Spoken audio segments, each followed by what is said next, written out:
Hello, fabulous Sagittarius. Welcome to your horoscope for the year of 2016, looking at life and love. I am your astrologer, Nadiya Shah. Thank you for being here. This year continues an important trend for you, but actually heightens it in some very specific ways. And a lot of this trend really comes down to Saturn. So much of the party is happening in your sign, and that's partly because of Saturn. And yours is a mutable sign. What we're having take place this year is what is being called the mutable T-square, T-cross. Essentially what this is that there will be planets set up with Saturn in your sign acting as anchor. On the one side, Neptune, on the other side, Jupiter. And what this says to me, having these placements in such key areas of your sky, in such consequential areas of your sky, what this says to me is that there is a very strong pull towards self-honesty, a very strong pull towards acknowledging where you are so that you can decide the best way to move forward.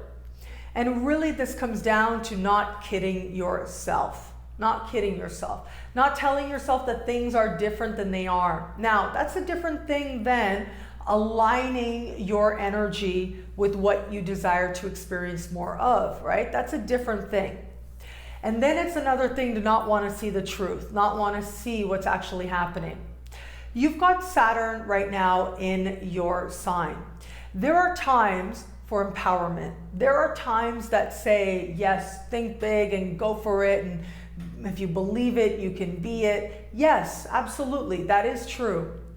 But when Saturn is in your sign, it's a little bit different, because one of the sacred lessons for you when Saturn is in your sign, and let's say you were a different sign and Saturn was in a different part of the sky, in that area of the sky, you would be learning to surrender, to do your best and surrender the rest, to understand as much as you give is as much as you're going to get, to understand what it means to commit and to see a process through, to awaken and know that there is something in you that is worth pursuing, a happiness that you deserve that is worth working for. That's the best of Saturn, particularly with Saturn in your sign. So Saturn's going to be doing this interesting dance with different power players in the sky. I look at this, I do want to say this, if you were born, like given, where these conversations in particular are taking place, if you were born like between the 2nd and the 7th of the month, okay, of December as a Sag, but if you're watching this as your moon sign, you're watching this as your rising sign. For those with Sun in Sag, born between those dates, born in the early part, sort of the first week, if you will, of December, this year is going to be that much more meaningful and that much more consequential for you. But having said that, there's also going to be a real desire and a real need for you to check in with yourself, to make sure that you're grounding yourself. Because in some ways, the universe is going to be saying, look, get real with you. Now, you can get real in a way that empowers you, or you can get real with yourself in a way that doesn't, right? That puts you in a place of feeling down or feeling that life isn't with you. Look, I can't say to you, don't go there, because if that is one of your sacred lessons, if that is how the universe is going to move you towards greater love and greater wisdom, then that is what it needs to be as part of the greater mystery. However, let me say this. This is about dissolving illusions. This is about getting real with yourself so that you can know what you really need to be happy.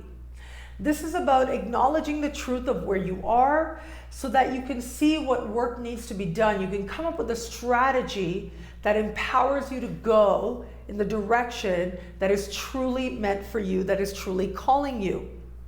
This is about, in many key ways, being more finely aligned with a higher vision for your life.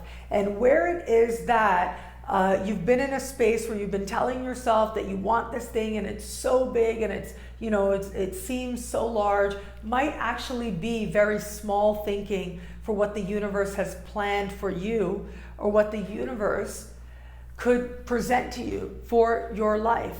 It might actually be thinking very small of your potential and all the things that are possible for you.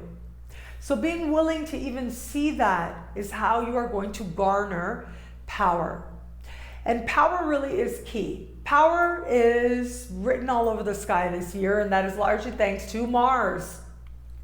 It is Mars retrograde season. Mars will be moving in and out of, back and forth between Scorpio and your sign Sag. So the sign just before yours and your sign. And what this tells me is if there's been any kind of, whether it's getting in your own way, whether you want to call it self-sabotage, or whether it is a real need to acknowledge the wisdom within you, a real need to acknowledge what your spirit is calling you to do, this is going to be a time that asks you to pay attention and translate that into action. To pay attention to what's happening on very deep levels, emotional levels, and convert that, move that, translate that into ultimately what it is that's going to help to define you, to own your power, and to really become the best of you. A more honest version of yourself, a version of yourself that makes you feel strong and clear and direct. Where it comes to love, it is going to be this very same energy, this Mars energy that I think is going to speak very strongly, because it is about an awakening.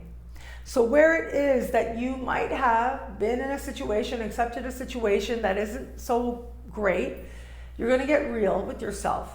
Where it is that there's been a wall, right? There's been a block. If there has been any of that, because look, you're a Sag.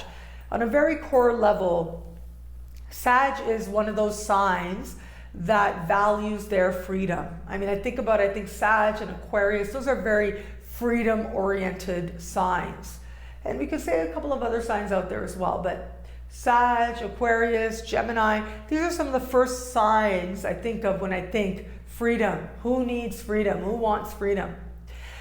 And so as I look at this, I think to myself that there is a way to give yourself to love and still have the best of you. To have the best of you come forward because you're in the right relationship. Where that isn't the case, it will become evident. Where that is the case, that will empower you that much more. That love will empower you that much more. Ultimately, in the context of love, some very practical changes are going to have to take place for you to feel that much better and that much stronger. The ruling planet of your opposite sign is Mercury and will be retrograde during the Mercury retrograde periods. They'll be taking place in earth signs. So what that says is things have to change on a practical level. Your life has to look different where it comes to love. Either that love is going to strengthen or not. Either you're going to open yourself to greater love, understand if there's been anything getting in the way, and having your life look different as a result. That is the bottom line, and that is key. And love can't help but change your life in some very practical ways this year.